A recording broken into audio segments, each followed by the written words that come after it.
Hi, I'm really excited to share what I've come up with as preliminary goals and objectives for the children's ministry at La Travesia.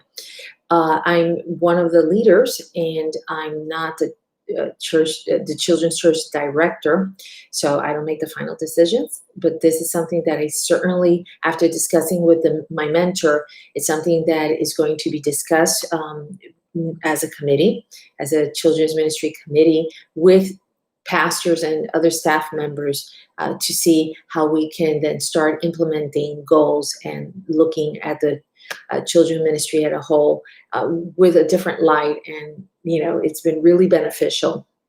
All the information that I've been able to share with the church about how the course and the subjects that we're learning in the course. And so I'm really excited about all the changes that I'm sure that we're going to be implementing slowly, and that how it's going to reflect on the children's love for the word. Parents also being more effective in their devotional time at home, and how then also the teachers are better equipped to teach. We have three age groups in our children's church, and La Travesia, as many of you know, it's a very small church, and our children's group are not that large. So these three groups are from infants to toddlers. Next group are early elementary, or that's the 4 to 6 years old. So the first group, which is infant to toddlers, is from infants to 3 years old. Then early elementary or preschool, we consider it the group from 4 to 6 years old. Once they turn 7, then they move to the group that is the other elementary groups, I don't know, middle elementary, which is 7 years old up to 11 years old. So all of the groups have really wide gaps, and we understand that that's a challenge a lot of times for the teachers. Each teacher also has an assistant that works along, and we work as a team that way. The other challenge that we also have as teachers is that we're only with the kids once a month. So we have weekly rotating, and certainly we all understand that that hinders us from really developing that closer relationship with the kids like we should.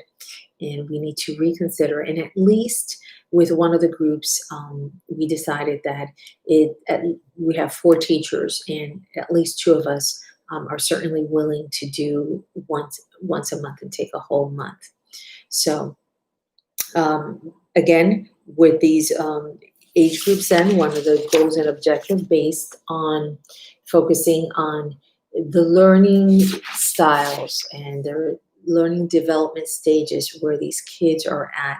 How can we better? And the question that I had in my mind, and when I called teachers from the different groups, I wanted to know is, based on understanding that if each kid has a particular learning style, how can we improve, and how we can move further, a step further, and be more effective in that time that we're with them.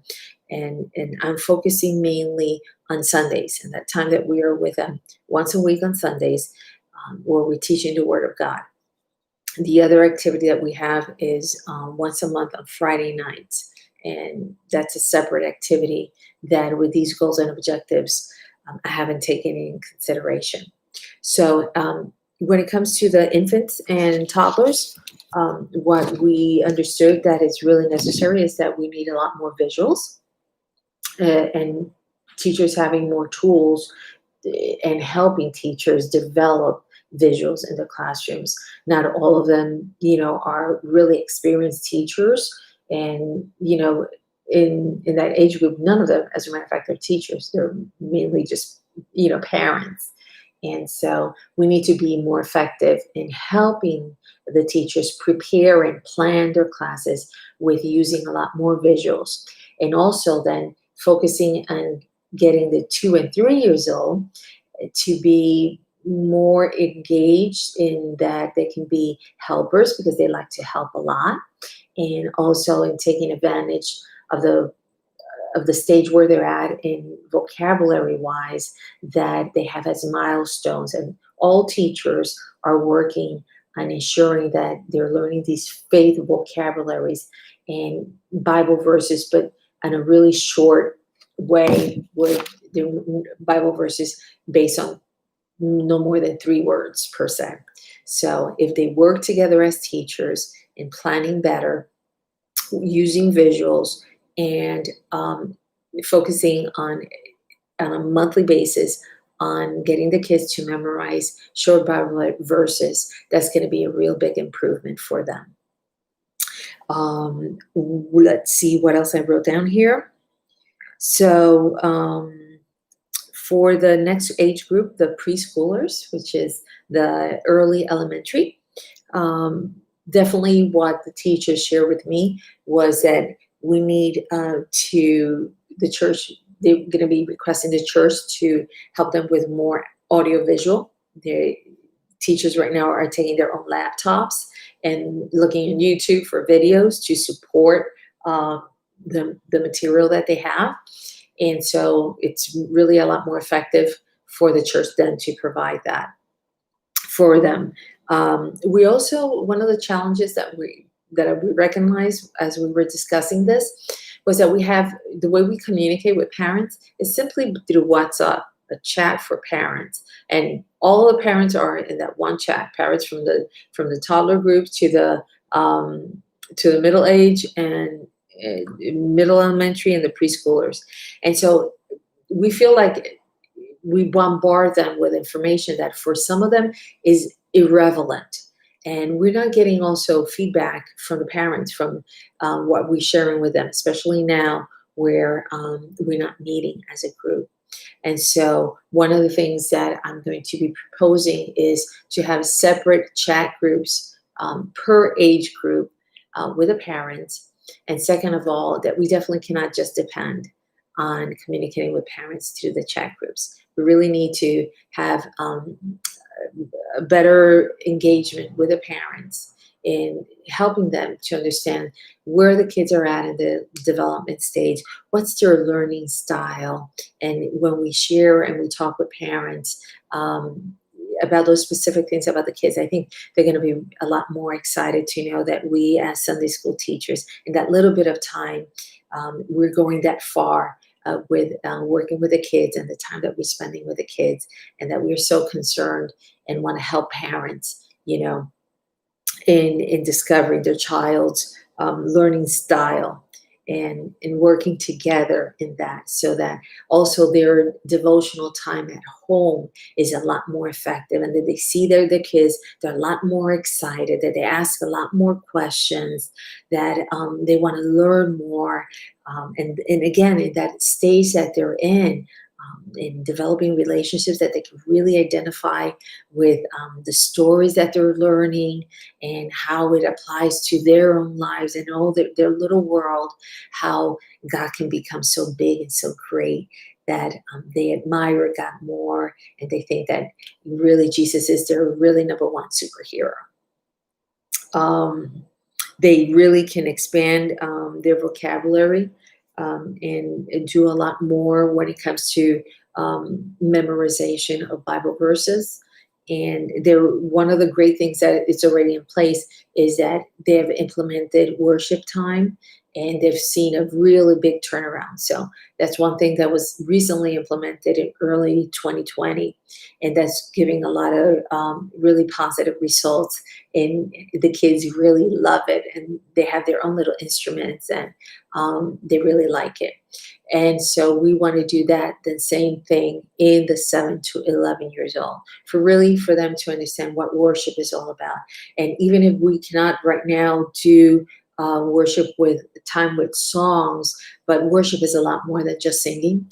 But we want to get them more involved when it comes to the worship aspect of our relationship with the Lord. Worship is with giving our offering, worshiping the Lord when we give our time in service, and when we then want to become involved in services. And so we want to see that happening in the 7 to 11 years old, so that when they move into the youth age and it means that they are then staying at church with their parents. They're really involved in their minds and in their hearts with what's happening in the service. So that in the time of prayer, they're also open to pray. When it's time of singing, they're excited and engaged in singing because we have been working at getting them, comfortable with praying and comfortable with singing. And one of the other things that we have as a goal to make the room a lot more appropriate, we need to do some changes on it structurally or just how it's arranged per se. The 7 and 11 years old as a classroom, they meet in a room that is for multiple uses. Adults meet there also before service, or we have the English speaking church, Trinity Church, that they share our space as well, and their services before hours. And that classroom for them is for toddlers, and for us it's for big groups. So it's just not also the type of environment where we feel that when visitors come that they're excited and they're engaged and they really feel like this is our room, this is, we have our stuff and what we like. And again, we really feel that part of what we need to improve as a church and what we're offering them is a better environment when it comes to the rooms. So anyway, that was all I have to share as far as goals. I think I went a little bit over the time, but hopefully I meet the what you guys expected of this assignment.